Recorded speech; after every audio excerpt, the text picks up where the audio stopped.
أشهد أن لا إله إلا الله. إن الحمد لله نحمده ونستعينه ونستغفره ونعوذ بالله من شرور أنفسنا ومن سيئات أعمالنا. من يهده الله فلا مضل له ومن يضلله فلا هادي له. وأشهد أن لا إله إلا الله وحده لا شريك له وأشهد أن محمدًا عبده ورسوله. يا أيها الذين آمنوا اتقوا الله حق تقاته ولا تموتن إلا وأنتم مسلمون. يا أيها الناس اتقوا ربكم الذي خلقكم من نفس واحدة وخلق منها زوجها وبث منهما رجالا كثيرا ونساء واتقوا الله الذي تساءلون به والأرحام إن الله كان عليكم رقيبا. يا أيها الذين آمنوا اتقوا الله وقولوا قولا سديدا يصلح لكم أعمالكم ويغفر لكم ذنوبكم ومن يطع الله ورسوله فقد فاز فوزا عظيما. أما بعد فإن أصدق الكلام كلام الله وأحسن الهدي هدي محمد صلى الله تعالى عليه وعلى آله وسلم. وشر الأمور محدثاتها وكل محدثة بدعة وكل بدعة ضلالة. إن الله وملائكته يصلون على النبي يا أيها الذين آمنوا صلوا عليه وسلموا تسليما. اللهم صل على محمد وعلى آل محمد كما صليت على إبراهيم وعلى آل إبراهيم إنك حميد مجيد. اللهم بارك على محمد وعلى آل محمد كما باركت على إبراهيم وعلى آل إبراهيم إنك حميد مجيد. سبحانك لا علم لنا إلا ما علمتنا إنك أنت العليم الحكيم. رب اشرح لي صدري ويسر لي أمري واحلل عقدة من لساني يفقه قولي.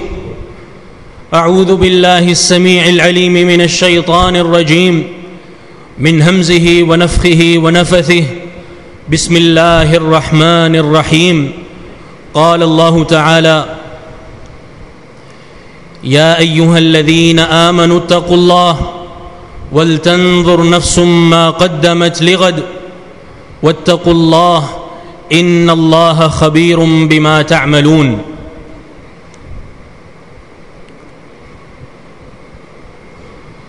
اس آیت کریمہ میں اللہ تعالی نے دو باتوں کا حکم دیا ہے. اتقوا اللہ. پہلی بات یہ کہ اللہ سے ڈرو. وَلْتَنْظُرْ نَفْسٌ مَّا قَدَّمَتْ لِغَدٍ. اور دوسرا حکم یہ ہے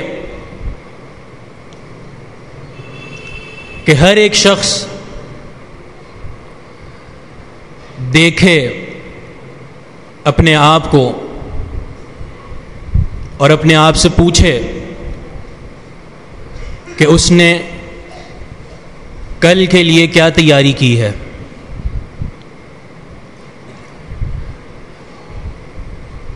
یہ دو حکم دینے کے بعد اللہ تعالیٰ نے پہلے حکم کا دوبارہ تکرار کیا ہے. واتقوا اللہ. دوبارہ حکم ہے کہ اللہ سے ڈرو. اور آگے یہ بھی بیان فرما دیا ان اللہ خبیر بما تعملون. یہ بات یاد رکھو کہ بلا شبہ اللہ تعالی خوب خبر رکھنے والا ہے تمہارے اعمال کی.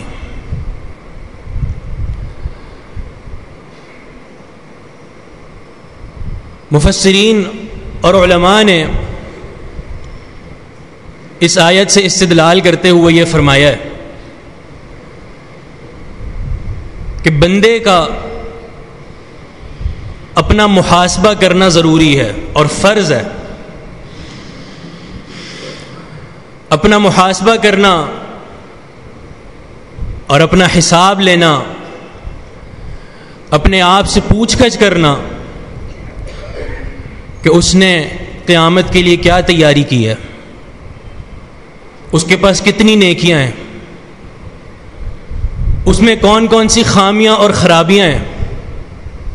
یہ محاسبہ کرنا ہر انسان کی ذمہ داری ہے اور ہر مسلمان پر فرض ہے.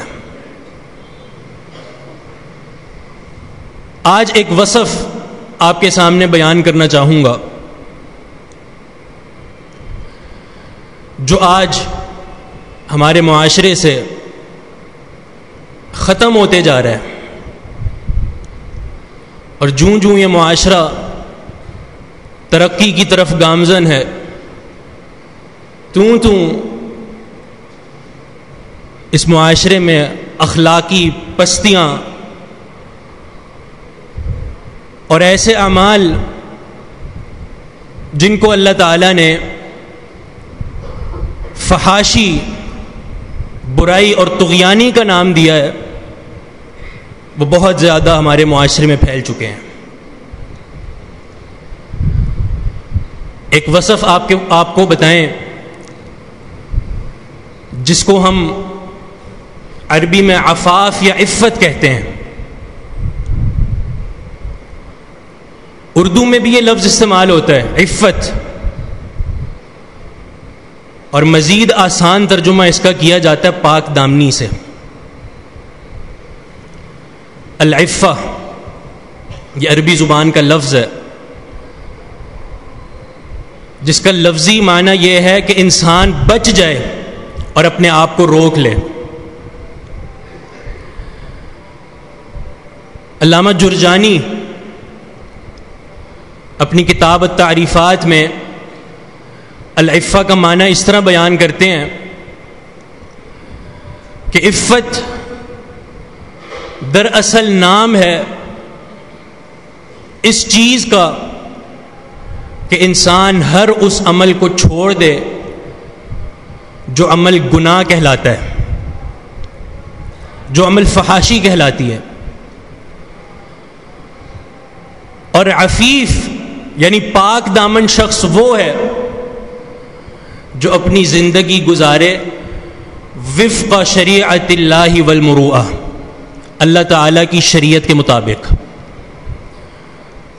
مکمل شریعت کے مطابق زندگی گزارنے والے کو عفیف کہا جاتا ہے. ہم ایک نام رکھتے ہیں عفیفہ، بڑا ہی خوبصورت نام ہے. اس کا معنی بھی یہی ہے، ایسی عورت جو پاک دامن ہے. اور اس نام کے بہت سے ہمیں محدثین اور محدثات بھی ملتی ہیں. ایک بہت بڑی عالمہ اور محدثہ جن کا نام تھا عفیفہ بنت احمد اصبہانیہ. امام ذہبی فرماتے ہیں مسندۃ اصبہان، اصبہان جو آج کل جس کو ہم اسپین کہتے ہیں، اندلس، وہاں کی یہ محدثہ تھیں، بہت بڑی محدثہ. تو معنی یہ نام بھی بڑا خوبصورت ہے اور رکھنا چاہیے. عرض کرنے کا مقصد یہ کہ یہ جو وصف اور صفت آپ نے سنی جس کو ہم عفت اور پاک دامنی سے تعبیر کرتے ہیں، یہ ایک ایسا وصف ہے جس کی ہمیں آج بہت ضرورت ہے. ضرورت ہے اس معاملے کی کہ اس کو سمجھا جائے اور اسی کے مطابق اپنی زندگی کو بسر کیا جائے. عفت کی قرآن و حدیث میں بہت سی صورتیں بتائی گئی ہیں، بہت سی مختلف صورتیں ہیں. آج ہم انشاءاللہ آپ کے سامنے 3 صورتیں بیان کریں گے عفت اور پاک دامنی کی. عفت کی پہلی صورت ہم نے جیسے بتایا کہ عفت کا جو لغوی معنی ہے وہ ہے رک جانا اور اپنے آپ کو کسی کام سے روک دینا، باز کر دینا. پہلی صورت جو قرآن و حدیث میں وارد ہے، جس کے بارے میں رسول اللہ صلی اللہ علیہ وسلم کی حدیث ہے، ثوبان رضی اللہ عنہ جو کہ نبی علیہ الصلوۃ والسلام کے غلام تھے، ان سے یہ روایت ہے.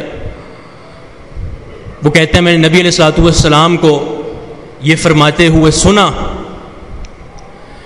من یکفل لی اللہ یسأل الناس شیئا واتکفل له بالجنہ.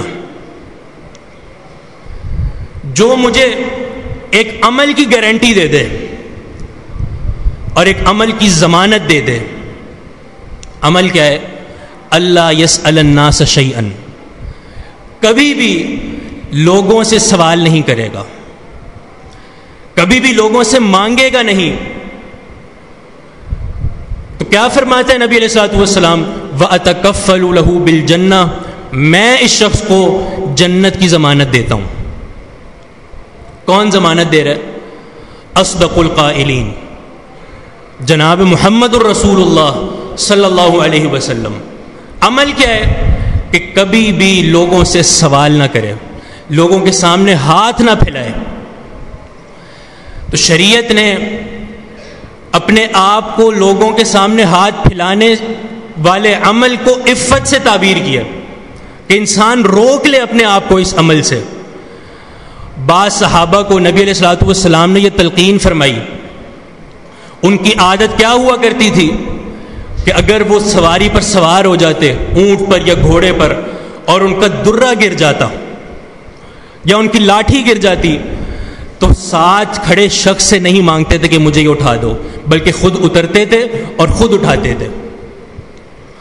اب ان سے اتنا تعاون کرنا بالکل جائز اور درست ہے، لیکن نبی علیہ الصلوۃ والسلام نے جب ان کو تلقین فرما دی تو اتنا عمل کیا اور اپنے آپ کو خاص اس عمل کے لیے مستعد کیا کہ ایک درہ بھی اٹھانے کے لیے کسی سے سوال نہیں کرتے تھے.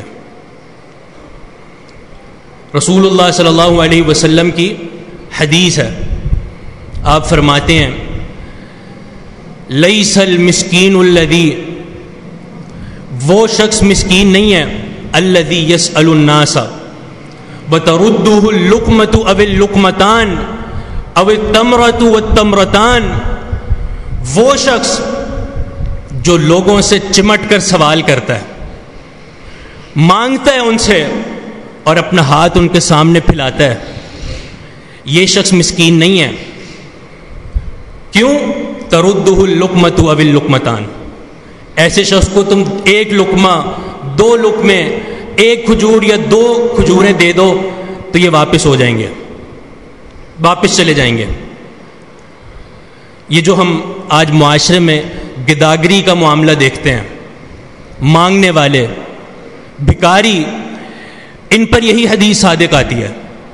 ان کو دینا صدقہ نہیں ہے، ثواب کا کام نہیں ہے، بلکہ کس لیے دیا جا رہا ہے کہ تردہ اللقمۃ او اللقمتان، 1 روپیہ 2 روپیہ دو تو واپس چلے جائیں گے، صرف اپنی جان چھڑانے کے لیے دیا جاتا ہے ان کو. پھر نبی علیہ الصلوۃ والسلام نے فرمایا کہ مسکین کون ہے؟ مسکین کون ہے؟ مسکین فرمایا وہ شخص ہے جو لوگوں سے سوال نہیں کرتا، عفت اختیار کرتا ہے، اگر اس کو ضرورت ہے اور حاجت ہے تب بھی لوگوں سے سوال نہیں کرتا. ایک اور حدیث، قبیصہ بن مخارق رضی اللہ عنہ اس حدیث کے راوی ہیں، نبی علیہ الصلوۃ والسلام کے پاس آئے اور یہ صحابی قبیصہ، ان پر بہت زیادہ قرض تھا، قرض میں ڈوبے ہوئے تھے. نبی علیہ الصلوۃ والسلام کے پاس آئے اور کچھ مال کی تعاون کی اپیل کی کہ میرے ساتھ کچھ تعاون کر دیجئے، میں اپنا قرض معاف کروا سکوں اور اپنے جو میرے قرض خواہ ہیں ان کو قرض واپس دے سکوں. تو رسول اللہ صلی اللہ علیہ وسلم نے قرض بھی دیا، یعنی تعاون بھی کیا ان کے ساتھ، اور 3 باتیں ارشاد فرمائیں. فرمایا ان المسألۃ لا تحل الا لأحد ثلاثۃ، یہ سوال کرنا کسی کے لیے بھی درست نہیں ہے مگر 3 لوگوں کے لیے. 3 لوگ سوال کر سکتے ہیں، تعاون کی اپیل کر سکتے ہیں. کون 3؟ پہلا شخص من تحمل حمالۃ، جو مقروض ہو جائے، جس پر قرض چڑھ جائے، تو وہ اپنے قرض کو اتارنے کے لیے کسی دوسرے سے سوال کر سکتا ہے. اور کتنا سوال کرے؟ صرف اتنا جتنی اس کو ضرورت ہے. اگر 1000 روپیہ قرض ہے تو اس کے لیے 1500 کا سوال کرنا درست نہیں ہوگا، بلکہ 1000 روپیہ ہی سوال کرنا ہے، اس سے زیادہ نہیں. تو پہلا شخص جس کے لیے سوال کرنا درست ہے وہ یہ ہے جو مقروض ہو گیا. دوسرا شخص من اصابتہ جائحۃ، کوئی مصیبت آئی، اللہ تعالیٰ کی کوئی آزمائش آئی اور اس کا سارا کاروبار ٹھپ ہو گیا، سارا کاروبار ختم ہو گیا. یہ شخص بھی سوال کر سکتا ہے اور اپنے کاروبار کی درستگی کے لیے لوگوں سے تعاون لے سکتا ہے. اور کتنا؟ لیصیب قواما من عیش او سدادا من عیش، صرف اتنا سوال کر سکتا ہے کہ اس کی زندگی کا گزران درست ہو جائے، صحیح ہو جائے، بس اس سے زیادہ سوال نہیں. اور تیسرا شخص جس کو فقر پہنچے، جو فقیر ہو جائے اور فاقہ اس کو پہنچے، اور پھر اس کی قوم میں سے 3 لوگ ایسے ہوں جو اس بات کی گواہی دیں کہ واقعتاً اس کو فقر و فاقہ پہنچ چکا ہے، یہ واقعتاً فقیر ہو چکا ہے، تو ایسا شخص بھی سوال کر سکتا ہے اور اس شخص کو دیا جا سکتا ہے. معلوم کیا ہوا کہ سوال کرنا صرف ان 3 لوگوں کے لیے درست اور روا ہے، اس کے علاوہ کوئی صورت درست نہیں ہے. قرآن مجید میں اللہ تعالیٰ نے کیا فرمایا؟ للفقراء الذین احصروا فی سبیل اللہ لا يستطيعون ضربا في الارض يحسبهم الجاهل اغنیاء من التعفف، کہ صدقہ ان لوگوں کو دینا ہے جو فقراء ہیں. تعرفهم بسیماهم لا يسألون الناس الحافا، وہ فقراء جو لوگوں سے چمٹ کر سوال نہیں کرتے. الحاف کا معنی ہوتا ہے چمٹ جانا. اور عربی کے اس جملے کو اور قرآن مجید کی اس آیت کو رسول اللہ صلی اللہ علیہ وسلم نے اپنی ایک حدیث میں بھی بیان فرمایا ہے. سنن نسائی کی حدیث ہے. رسول اللہ صلی اللہ علیہ وسلم فرماتے ہیں من سأل وله قیمة اوقیة فقد الحف، جس شخص نے لوگوں سے مانگنا شروع کر دیا، سوال کرنا شروع کر دیا، حالانکہ اس کے پاس ایک اوقیے کی قیمت موجود ہے. ایک اوقیہ، نبی علیہ الصلوۃ والسلام کے دور میں ایک اوقیے کی قیمت 40 درہم کے برابر تھی. یعنی اس کے پاس 40 درہم ہے، لیکن اس 40 درہم ہونے کے باوجود بھی اس نے لوگوں سے سوال کرنا شروع کر دیا. تو یہ دراصل وہی شخص ہے جس کے بارے میں اللہ تعالیٰ نے فرمایا لا يسألون الناس الحافا، کہ دینا تو ان کو ہے جو الحاف نہیں کرتے، مگر یہ شخص الحاف کر رہا ہے، لوگوں سے چمٹ کر سوال کر رہا ہے. حالانکہ اللہ تعالیٰ نے اس کو کچھ نہ کچھ مال دیا ہے، لیکن پھر بھی یہ لوگوں سے سوال کر رہا ہے. معلوم کیا ہوا کہ بندے کے پاس تھوڑا بہت مال بھی ہو، تھوڑی بہت قیمت بھی ہو، وہ اسی سے گزارا کرے، اسی کو بڑھانے کی کوشش کرے، اور اسی میں محنت کر کے اللہ تعالیٰ سے معاش کا سوال کرے، لیکن کبھی بھی لوگوں سے نہ مانگے. رسول اللہ صلی اللہ علیہ وسلم کی حدیث ہے کہ تمہارا ہاتھ پھیلانا لوگوں کے سامنے، اس سے کہیں زیادہ بہتر یہ ہے کہ تم جنگل کی طرف جاؤ، لکڑیاں کاٹو اور واپس شہر میں آ کے وہ لکڑیاں بیچو اور اس مال کو کھاؤ، یہ زیادہ بہتر ہے. تو یہ عفت اور عفاف جس کو شریعت نے تعبیر کیا، اس کی پہلی صورت جو بیان کی گئی کہ لوگوں سے کبھی نہیں مانگنا، کبھی بھی لوگوں سے سوال نہیں کرنا. دوسری صورت جو عفت کی شریعت میں وارد ہوئی ہے وہ یہ ہے کہ انسان باز آ جائے، رک جائے اپنے بھائیوں کے بارے میں بولنے سے، غلط بولنے سے، ان کی غیبت کرنے سے اور ان کی عزتیں اچھالنے سے انسان باز آ جائے. اس کو بھی شریعت نے عفت سے تعبیر کیا ہے. بلکہ بخاری کی حدیث رسول اللہ صلی اللہ علیہ وسلم کا فرمان ہے، المسلم من سلم المسلمون من لسانہ ویدہ والمہاجر من حجر ما نہی اللہ عنہ۔ فرمایا اصل مسلمان تو وہ شخص ہے کہ جس کے ہاتھ سے اور اس کی زبان سے اس کا بھائی محفوظ ہو۔ اصل مسلمان یہ شخص ہے کہ اس کا بھائی محفوظ ہو، اس کے ہاتھ سے بھی اور اس کی زبان سے بھی۔ کبھی اس شخص نے اپنے بھائی کو اپنے ہاتھ اور اپنی زبان سے تکلیف نہ دی ہو، کبھی اس کی غیبت نہ کی ہو، اس کی عزت نہ اچھالی ہو، اصل مسلمان ہے یہ شخص۔ رسول اللہ صلی اللہ علیہ وسلم کی حدیث ہے مسند احمد اور سنن ابو داؤد کی، یا معشر من آمن بلسانہ ولم يدخل الایمان قلبہ، اے وہ لوگوں جو اپنی زبان کے ساتھ اسلام لے آئے ہو لیکن ابھی تک ایمان تمہارے دل میں داخل نہیں ہوا۔ یہ کیوں فرمایا گیا؟ علماء نے اس کی وجہ یہ بتائی ہے کہ آگے جو عمل نبی علیہ الصلوۃ والسلام نے ذکر فرمایا ہے، یہ دراصل اس شخص کا عمل ہوتا ہے جس شخص کے دل میں ایمان نہیں ہے، جو صرف زبان سے اقرار کرتا ہے، صرف کلمہ گو ہے، کلمہ پڑھتا ہے زبان سے لیکن کلمے کی تاثیر اس کے دل میں نہیں گئی ہے۔ کیا عمل ہے؟ لا تغتابوا المسلمین ولا تتبعوا عوراتہم، مسلمانوں کی غیبتیں مت کیا کرو، ان کی عزتوں کے درپے مت ہوا کرو۔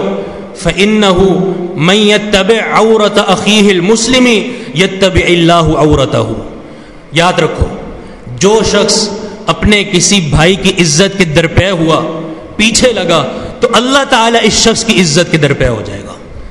وَمَن يَتَّبِعِ اللَّهُ عَوْرَتَهُ يَفْضَحْهُ فِي بَيْتِهِ، اور یہ بھی سن لو اللہ تعالیٰ جس شخص کی عزت کے درپے ہو جائے گا اللہ اس کو ذلیل کرے گا، رسوا کرے گا، اتنا ذلیل کرے گا کہ اگر ذلت اور رسوائی سے بچنے کے لیے اپنے گھر میں بند ہو جائے تو اللہ تعالیٰ اس کو اس کے گھر کی چار دیواری میں ذلیل کرے گا۔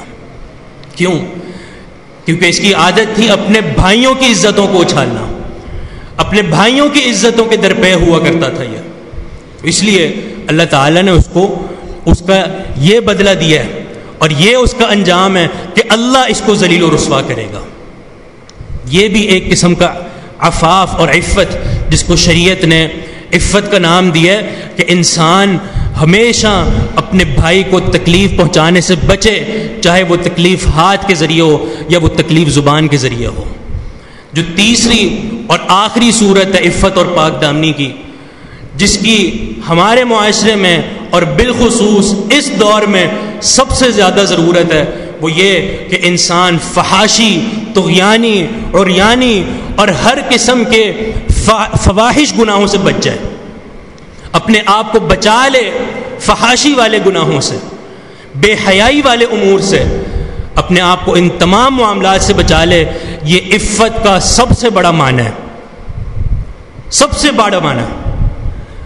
اللہ تعالیٰ نے ہماری اس معاملے میں بڑی تربیت کی ہے، جا بجا ہمیں حکم دیا ہے، اور شریعت نے تربیت کرتے ہوئے بہت سے ایسے اصول وضع کر دیے کہ جس کے ذریعے سے ہم عفت اور پاک دامنی اختیار کر سکتے ہیں، بے حیائی والے امور سے بچ سکتے ہیں اور اپنے معاشرے کو اس بے حیائی سے پاک کر سکتے ہیں۔ سورہ نور آپ اٹھائیے، سورہ نور کا مطالعہ کیجئے، آپ کو جا بجا یہ اصول ملیں گے۔ کہیں آپ کو استئذان کا اصول ملے گا کہ جب بھی گھر میں داخل ہو تو ہمیشہ گھر میں جانے سے پہلے اجازت طلب کرنی ہے، اس کے اصول بنائے گئے اور وہ آداب سکھائے گئے، اور پھر غض بصر کے آداب کہ نگاہوں کو نیچے رکھنا ہے، اور حفظ الفرج کے آداب شرمگاہ کی حفاظت کرنی ہے، عورتوں کے لیے پردے کے آداب، اور اس طرح کے بہت سے معاملات سورہ نور میں سکھائے گئے ہیں۔ یہ وہ صورت ہے، علماء فرماتے ہیں اگر لوگ اس صورت کو سمجھ جائیں اور اس کے مطابق عمل کرنا شروع کر دیں تو دنیا سے بے حیائی اور فحاشی ختم ہو جائے گی۔ قل للمؤمنین یغضوا من ابصارہم ویحفظوا فروجہم، ایک اصول اسی صورت میں سے کہ پہلے مومن مردوں کو خطاب کیا، مردوں سے خطاب کرتے ہوئے فرمایا کہ اے اللہ کے رسول آپ مومن مردوں کو یہ حکم دے دیجئے یغضوا من ابصارہم ویحفظوا فروجہم، اپنی نگاہوں کو نیچا رکھیں اور اپنی شرمگاہوں کی حفاظت کریں۔ یہ دو امور کو ساتھ ذکر کیا ہے۔ معنی کہ انسان بے حیائی کی طرف اسی وقت جاتا ہے جب وہ اپنی آنکھوں کی حفاظت نہیں کرتا۔ جب وہ آنکھوں کی حفاظت نہیں کرتا تو اس کی اگلی سٹیج یہی ہوتی ہے کہ وہ بے حیائی والے امور سر انجام دیتا ہے، بدکاری والے امور سر انجام دیتا ہے۔ اس لیے دونوں باتوں کو ساتھ بیان فرمایا ہے، یغضوا من ابصارہم ویحفظوا فروجہم، نگاہوں کو بھی نیچے رکھنا ہے اور اپنی شرمگاہوں کی بھی حفاظت کرنی ہے۔ یہ مومن مردوں کو پہلے خطاب کیا گیا اور پھر یہی حکم عورتوں کے لیے بھی بیان فرمایا گیا، وَقُلْ لِلْمُؤْمِنَاتِ يَغْضُضْنَ مِنْ أَبْصَارِهِنَّ وَيَحْفَظْنَ فُرُوجَهُنَّ، انہوں نے بھی یہی دو امور اپنانے ہیں اور ساتھ ہی مومن عورتوں کو مزید احکامات بتائے، اور وہ کیا کہ تم نے پردہ کرنا ہے، تم نے پردہ کرنا ہے۔ اور اس لیے ہم آج دیکھتے ہیں اپنے اس معاشرے میں ایسی خواتین کو جو سیکولر اور اس طرح کے نظام سے بڑا متاثر ہوتی ہیں، جب ہم ان کو پردے کی آیت سناتے ہیں تو ہمیں کیا جواب ملتا ہے کہ تم ہمیں پردے کی آیت سنانے سے پہلے پچھلی آیت پڑھو جس میں اللہ تعالیٰ نے مومن مردوں کو نگاہ نیچے رکھنے کا حکم دیا ہے۔ تو ان کو جواب کیا دیا جائے؟ جواب یہی ہے کہ یہ دونوں معاملات ہم دونوں کے لیے ہیں۔ مومن مرد بھی عمل کریں گے اور مومن عورتیں بھی عمل کریں گی۔ مومن مرد کی ڈیوٹی کیا ہے کہ وہ اپنی نگاہوں کو نیچا رکھیں گے، اور عورتوں کی ڈیوٹی کیا ہے کہ وہ پردہ کریں گی، مکمل پردہ جو شریعت کے مطابق ہے وہی پردہ کریں گی۔ تو یہ وہ اصول جو شریعت نے مرتب کیا عفت اور پاک دامنی کے لیے کہ مومن کو آنکھیں نیچے رکھنی ہیں اور عورت کو پردہ کرنا ہے۔ اسی آیت میں اللہ تعالیٰ نے آگے کیا فرمایا؟ وَلَا يَضْرِبْنَ بِأَرْجُلِهِنَّ لِيُعْلَمَ مَا يُخْفِينَ مِنْ زِينَتِهِنَّ، اپنے پاؤں کو پٹخ پٹخ کر زمین پر نہ چلو، ایسی جوتیاں نہ پہنو جو بہت زیادہ ہیل والی ہوں، اور جب تم غیر محرم مردوں کے سامنے سے گزرو تو تمہارے ان پاؤں سے پٹخنے کی آوازیں آئیں، یہ بھی نہیں کرنا۔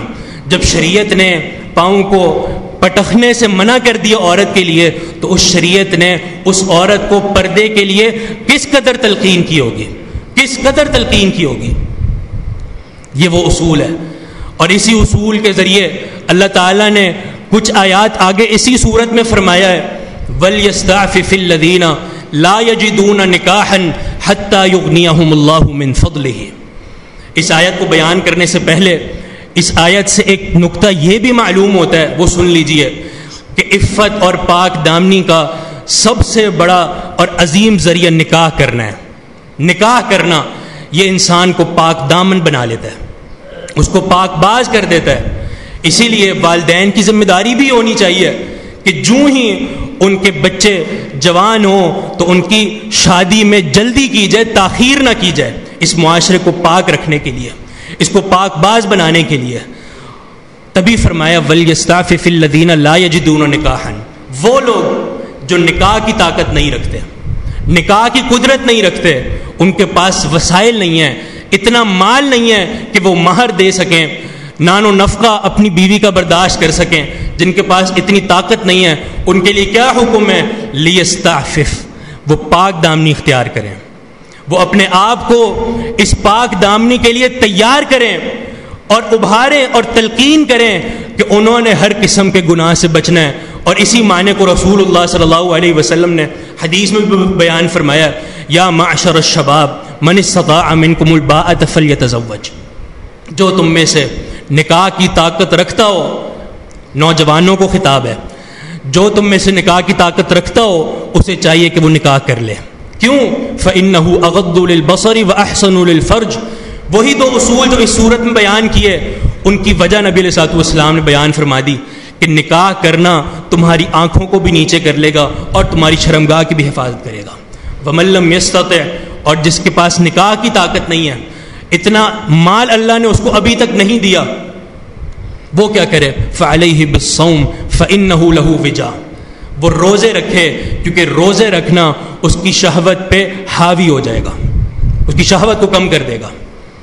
تو یہ وہ اصول، عظیم الشان اصول جو اللہ تعالیٰ نے اپنے قرآن میں بیان فرمایا ہے، جس کے ذریعے سے ہمارے معاشرے میں یہ وصف عفت اور پاک دامنی کا رواج پا سکتا ہے، اور اسی وقت رواج پائے گا جب ہر شخص اپنے آپ پر اس کو لاگو کر دے، اپنے آپ پر اس کو لاگو کر دے، اور اپنے آپ کو ان سارے امور اور ان سارے احکامات کا مخاطب سمجھے کہ یہ مجھ سے خطاب ہو رہا ہے، میں نے اس پر عمل کرنا ہے۔ رسول اللہ صلی اللہ علیہ وسلم کی حدیث ہے، ثلاثۃ حق علی اللہ عونہم، تین لوگ ایسے ہیں کہ اللہ تعالی نے اپنے اوپر حق بنا لیا ہے اس بات کو کہ اللہ ان کی مدد فرمائے گا، ضرور ان کی مدد فرمائے گا، یہ اللہ نے حق بنایا اپنے اوپر۔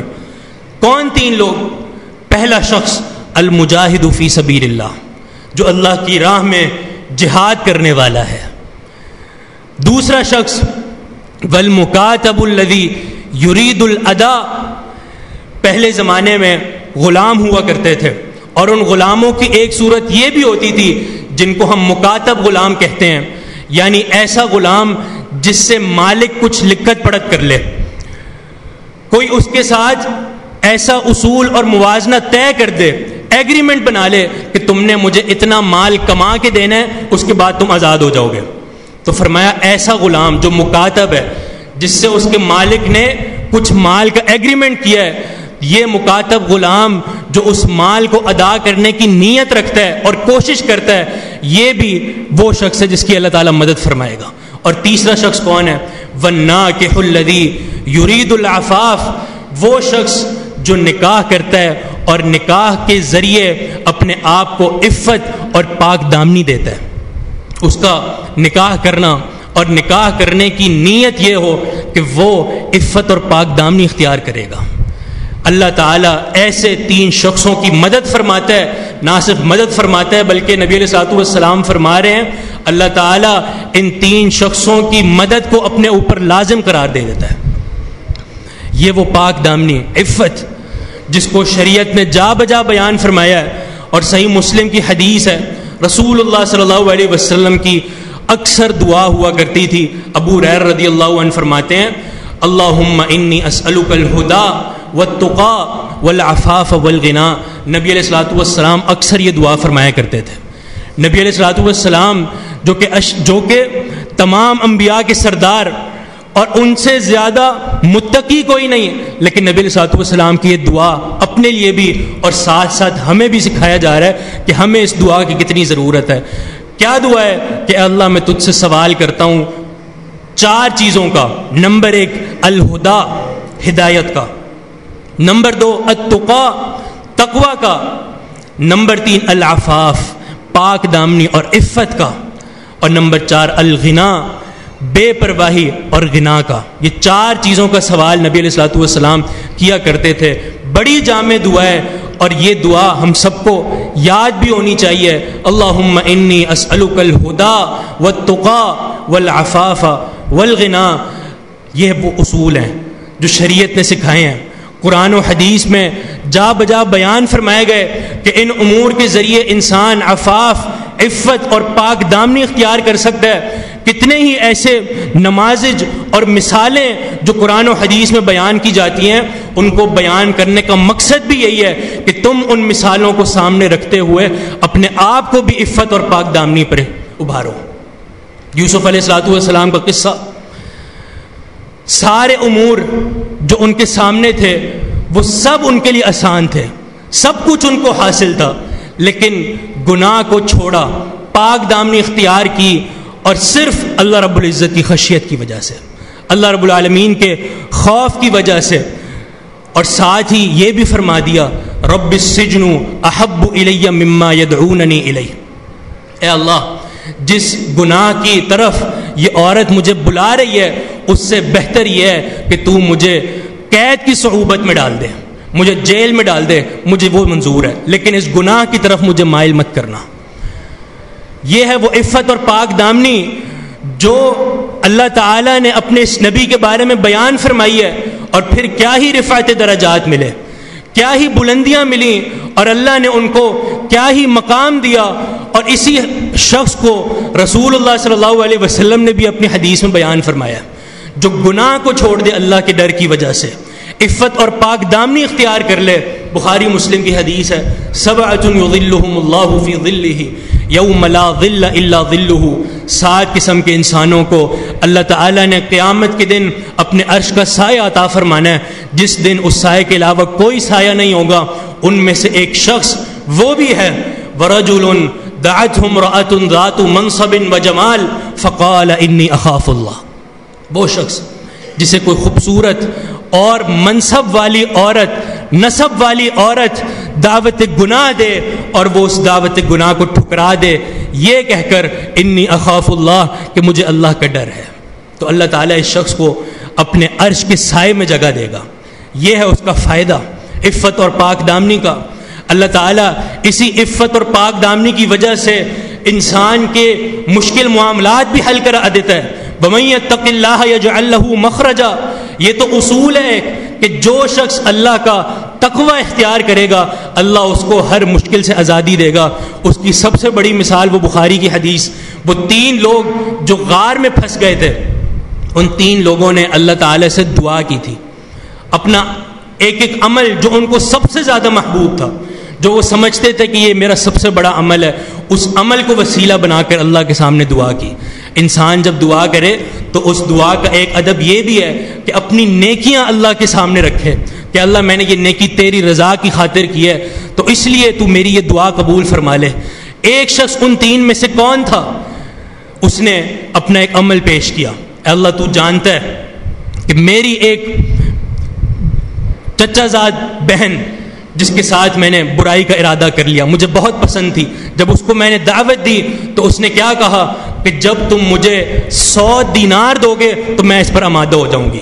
وہ بھی غریب تھی, اس نے وہ 100 دینار ایسے تیسے کر کے جمع کیے اور اس کے پاس چلا گیا, اس کو وہ رقم دی اور جو ہی ارادہ کیا تو اس عورت نے یہ کہا کہ میں تمہیں اللہ سے ڈرنے کی تلقین کرتی ہوں, ایک بار سوچ لو اور اللہ کا ڈر اور اپنے خوف اور اس کا خوف اپنے دل میں بٹھا لو اور یہ معاملہ مت کرو, میں تمہیں اللہ کے ڈر کا تلقین کرتی ہوں.